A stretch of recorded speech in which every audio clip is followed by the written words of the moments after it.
Hello, this is Father Rich Toohey, coming to you from the rectory at Our Lady of Peace Church in Erie, Pennsylvania. I'm so excited to be starting a new series with you. This is our first one since our St. Joseph series over a year ago. So it's about time we get back, and I'm sorry I'm starting a little late. I hope to start during the Easter octave, but here we are in the second week of Easter. The series is based on this book called The 75 Masterpieces Every Christian Should Know. The byline is The Fascinating Stories Behind Great Works of Art, Literature, Music, and Film by Terry Glaspey. And really excited to start. I'm here in the kitchen in front of this famous painting of Leonardo da Vinci's Last Supper. I actually had a chance to see it in Milan when I volunteered with the Missionaries of Charity for about a month back in the summer of 1998.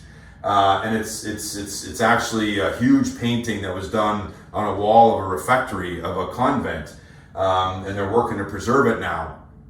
But I remember when I spent some time studying in the seminary in Italy, and a priest friend of mine, he was a spiritual director at the time from the Diocese of Erie, Father Jerry Simmons, and he would come to visit us because several of us he had as directees there at the North American College Seminary.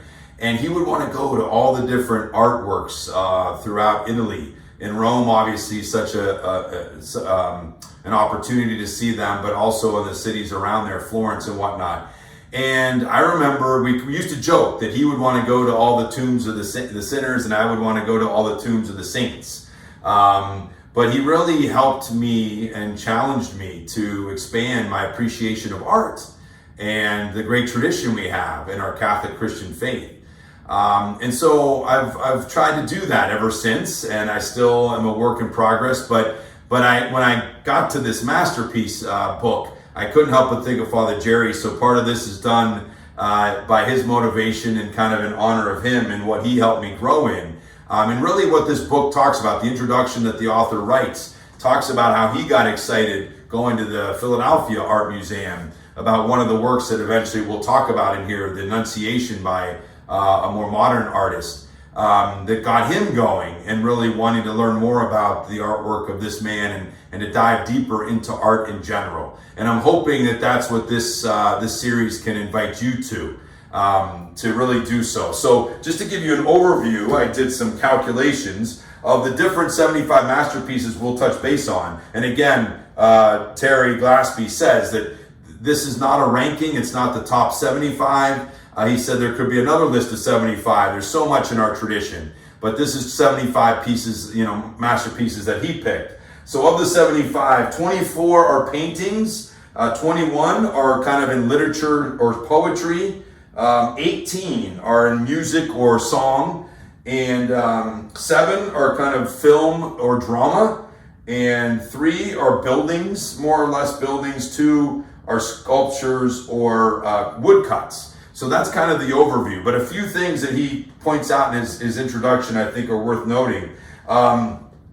That he sees this as a fistful of invitations to go deeper in each one of these. He basically covers each piece of work of art maybe on 4 pages, typically 4 pages. So he says he only gives a cursory kind of overview of each one. It's an invitation to go deeper with each one. So it's good to be aware of that. The selection, he said his criteria for selecting them. These are his 3 criteria. They're universally esteemed for their craftsmanship and creativity. So not just from the Christian background, but from all backgrounds. So universally esteemed, they stand up well to repeated exposure, so you can be exposed to them repeatedly and it's still something new strikes you, or you see something new and get kind of a different insight. And then lastly, it speaks to people across times, cultures, national boundaries, and denominational divides. I think he talks about them coming from the Orthodox tradition, the Catholic tradition, the Protestant tradition, as well as some unorthodox, creators of these things. He also mentions that the creators are not saints. The stories of those who made these masterpieces, they're not just saints or, holy people, but they were sinners as well, as we all are. And so certainly recognizing that.